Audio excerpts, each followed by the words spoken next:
baik-baik saja ya, tetap sehat, jaga kesehatan, karena kita sekarang lagi ada cobaan juga untuk seluruh dunia, bukan cuma di Palangkaraya ya, pandemi COVID-19.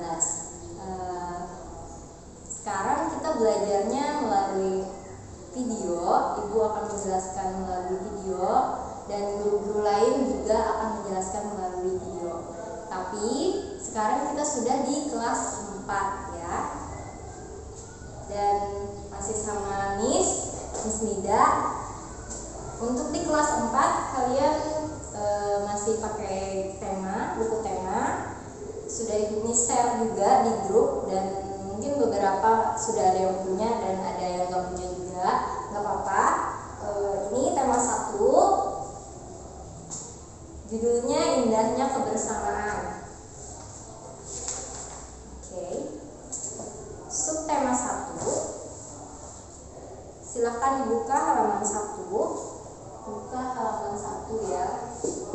Halaman 1. Nah, untuk pelajaran pertama kita akan belajar bahasa Indonesia. Di sini ini sudah tulis sedikit catatan yang juga harus kalian tulis. Nanti akan Miss bacakan juga. Mungkin dari video kurang jelas tulisannya, maka akan Miss bacakan seperti di kelas biasanya. Miss diktekan, nanti kalian sambil mencatat ya. Bisa dicatat di buku catatan khusus bahasa Indonesia. Nanti untuk tugas beda lagi. Nanti akan Miss jelaskan di akhir video. Untuk halaman 1 ini Miss bacakan sedikit. Indonesia terdiri atas berbagai macam suku, bangsa, dan budaya, namun tetap dalam satu wadah negara Kesatuan Republik Indonesia atau disingkat dengan NKRI. Keberagaman tersebut merupakan anugerah dari Tuhan Yang Maha Esa. Kita wajib mensyukurinya. Nah, di sini kan ada teks ya, judulnya Pawai Budaya. Ternyata di pembelajaran satu ini kita akan membahas, mungkin pembelajaran selanjutnya juga membahas teks-teks, di mana kalian disuruh mencari apa itu gagasan pokoknya yang mana, seperti soal di halaman 4 paragraf ketiga. Per paragraf itu ternyata ada yang namanya gagasan pokok. Nah, sekarang Miss langsung ke sini saja. Sebelum kita membaca ini, Miss bacakan yang di papan tulis. Siapkan buku, pensil, dan penghapus. Setiap bacaan biasanya terdiri atas beberapa paragraf. Nah, waktu kelas 3 Miss sudah ajarkan ya, gimana cara menulis paragraf. Setiap cerita itu terdiri dari beberapa paragraf. Contohnya saja yang di papan tulis ini. Ketika kita mau menulis paragraf pertama, harus ada jarak ya, jaraknya dikasih jarak. Ini berarti paragraf 1.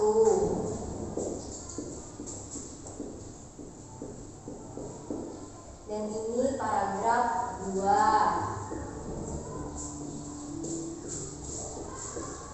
Berarti yang papan tulis ini ada 2 paragraf, terdiri 2 paragraf, atas 2 paragraf. Setiap cerita pasti lebih dari 1 paragraf.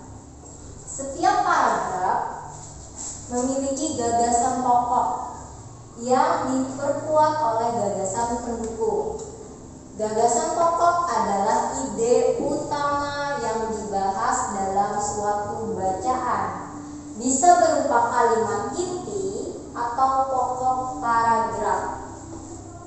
Gagasan pendukung, jadi ada yang namanya gagasan pokok dan gagasan pendukung, adalah uraian atau tambahan informasi untuk gagasan pokok. Contohnya, kalau cuma ditulis di sini gagasan pokok titik, nyambung nggak kalimatnya? Nggak ada penjelasan, ya berarti itu kalimatnya salah. Jadi setiap kalimat harus jelas. Contoh, ibu pergi.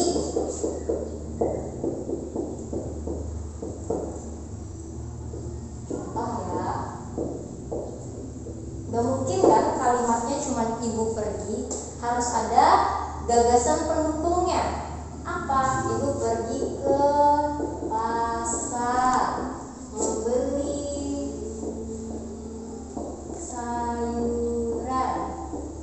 Nah, jadi kalau menulis kalimat harus lengkap.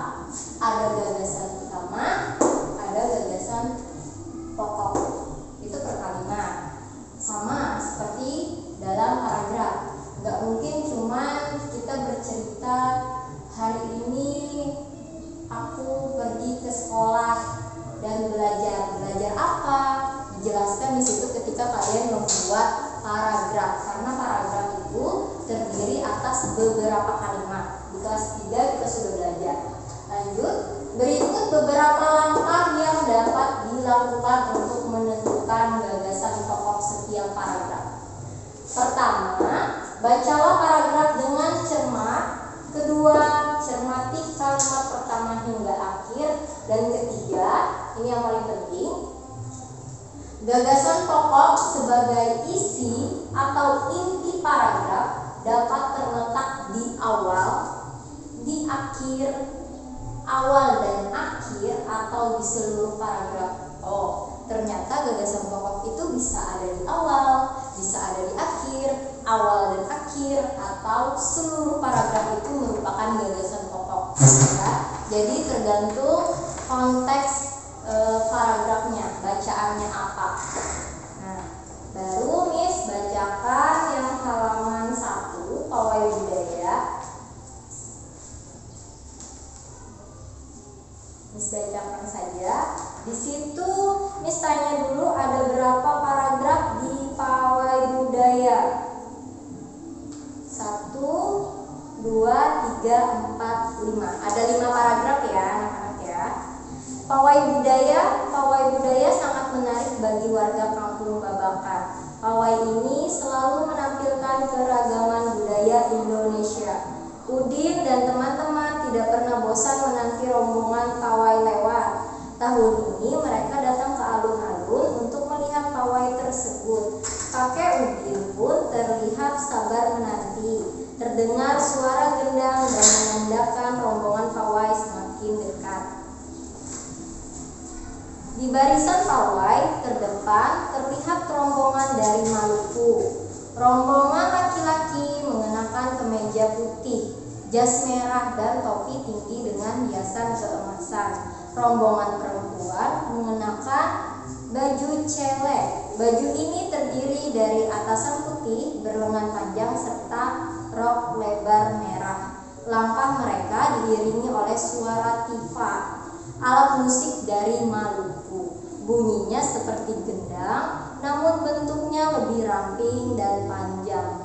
Budaya Maluku sangat unik dan menarik. Budaya Bali terkenal karena bunyi musiknya yang berbeda. Rombongan dari Bali membunyikan alat musik daerahnya, cengceng namanya. Alat ini berbentuk seperti 2 keping simbal yang terbuat dari logam. Nyaring bunyinya ketika kedua keping dipadukan. Rombongan dari Bali diikuti oleh rombongan dari Toraja. Wanita Toraja memakai pakaian adat yang disebut baju koko. Rombongan laki-laki menggunakan pakaian adat yang disebut sepa talung buku. Rombongan Toraja membunyikan alat musik khas mereka, papompang namanya. Alat musik ini berupa suling bambu besar yang bentuknya seperti angklung. Unik bentuknya, unik pula bunyinya. Budaya Toraja sangat menarik untuk dipelajari. Udin dan teman-teman senang melihat pawai budaya. Selalu ada hal baru yang mereka perhatikan setiap tahun. Pakaian adat dari berbagai suku di Indonesia selalu menyenangkan untuk diamati. Benar kata Ibu Udin, kebudayaan Indonesia memang sangat beragam, kaya dan mengagumkan. Di halaman ketiga ada soal di situ. Tulislah nomor urut di sebelah kiri pada setiap paragraf dengan nomor 1 sampai 5 bersama teman kelompokmu. Jawablah pertanyaan berikut untuk paragraf pertama. Oke, jadi kita kasih contoh dulu dari paragraf pertama. sebelum kalian mengerjakan paragraf ketiga, 4, dan 5-nya, Miss kasih contoh untuk paragraf 1 dan keduanya. Bisa dilihat di halaman 4 itu, ini untuk paragraf 3, 4, dan 5 juga seperti ini. Ada gagasan pokok dan gagasan pendukung. Kalian bisa bikin biasa aja. Contohnya, contoh ya, untuk pengumpul tugasnya paragraf 3. Yang ditanyakan pertama gagasan pokok.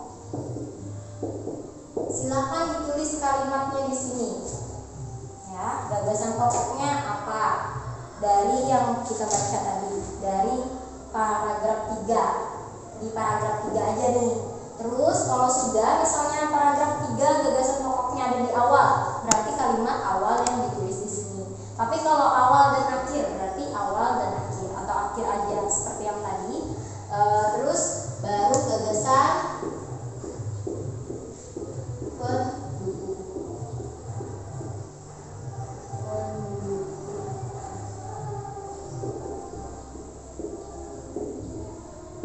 Tulis lagi para gagasan pendukungnya apa per paragraf. Ini untuk tugasnya nanti. Sekarang Miss contohkan dulu paragraf pertama. Kita kembali ke paragraf pertama. Kira-kira gagasan pokoknya apa di situ? Kalau kalimat pertamanya Miss hilangkan, nyambung nggak? Langsung pawai ini selalu menampilkan pawai apa? Gimana? Kayaknya nggak nyambung ya. Berarti kalimat pertamanya adalah gagasan pokoknya. Pawai budaya sangat menarik bagi warga kampung Babak. Nah, terus kalimat keduanya itu adalah gagasan pendukung. Penjelasan dari kalimat pertama sama sampai kalimat terakhir. Tuh. Sekarang paragraf kedua. Di barisan pawai terdepan terlihat rombongan dari Maluku. Kalau Miss hilangkan juga paragraf pertamanya, nyambung nggak? Langsung rombongan laki-laki. Rombongan laki-laki dari mana? Ya nyambung ya. Berarti kalimat pertama juga gagasan pokok. Nah, dan kalimat kedua, ketiga, keempat, dan kelima itu kalimat pendukung. Ya, sampai terakhir. Hanya ada satu gagasan pokok, yaitu kalimat pertama. Ingat yang ini tadi, poin ketiga, gagasan pokok sebagai isi atau inti paragraf dapat terletak di awal, akhir, awal dan akhir, atau di seluruh paragraf. Kalau memang penting sekali semua paragraf itu, mungkin satu paragraf itu merupakan gagasan pokok. Tapi kebanyakan gagasan pokok itu ada di awal. Ya, ada di awal. Nah, tugasnya pertama, catat ini. Tadi kan ada Miss baca, kan? Bisa kalian ulang-ulang videonya kalau Miss terlalu cepat membacanya. Dan kalau tulisannya tidak jelas ya. Itu tugas pertama, di buku catatan saja. Catat di buku catatan. Catatan bahasa Indonesia. Jadi ini tidak usah dikumpul, buat bahan kalian belajar. Yang dikumpul PR-nya. PR-nya dari paragraf 3, 4, dan 5. Kalian harus menuliskan gagasan pokoknya, terus gagasan pendukungnya apa? Tulis ya. Mengerjakannya di kertas folio bergaris, tidak usah di buku karena nanti sulit Miss mengembalikannya juga. Setiap tugas dikerjakan di kertas folio bergaris. Silahkan digabung nanti sama pelajaran lainnya. Nanti habis ini Miss akan menjelaskan juga pelajaran IPS. Sekarang kelas 4 ada pelajaran IPS, ilmu pengetahuan sosial, dan ada IPA, ilmu pengetahuan alam. Ya, kerjakan di sini. Ingat, tulis nama panjang, tidak mau Miss nama pendek. Dan kalau nulis nama harus huruf besar. Contohnya Miss, nama Miss ya, Nida Soraya. Awalnya harus huruf besar. Kalau ada dua kata setelah itu kata keduanya juga harus pakai huruf besar. Nama lengkap, nama kelas, dan mata pelajarannya apa. Belajar menulis yang baik dan benar. Dan Miss gak mau lagi menemukan tulisan kalian, apalagi di bahasa Indonesia, tiba-tiba di tengah-tengah sini A-nya huruf besar. Gak mau Miss ya. Kalau kecil ya kecil semua. Huruf besar itu untuk di mana? Sudah pernah Miss kasih tahu. Untuk awal kalimat, awal paragraf, nama tempat, nama kota, nama kita, nama-nama sesuatu yang penting ya. Bukan semua kalimat ini tiba-tiba ada yang besar, ada yang kecil. Gak boleh seperti itu ya, karena kita belajar bahasa Indonesia. Jadi kerjakan di sini, tulis nama, kelas, mata pelajaran dulu yang apa, paragraf ketiga gagasan pokoknya apa, gagasan pendukungnya apa. Terus setelah itu baru ke paragraf keempat, di bawahnya sampai paragraf kelima, gagasan pokok dan pendukung. Itu untuk bahasa Indonesia. Sekian dulu untuk bahasa Indonesia. Miss tunggu hasil kerjaan kalian, tolong dikerjakan mandiri. Dan sedikit pesan untuk yang kelas 3 kemarin yang membacanya masih terbata-bata, Miss harapkan sekarang sudah lancar ya, karena itu sangat penting. Modal kalian buat belajar pertama adalah lancar membaca dan supaya kalian bisa memahami kalimat itu apa. Nah, sekian dari Miss, terima kasih. Wassalamualaikum.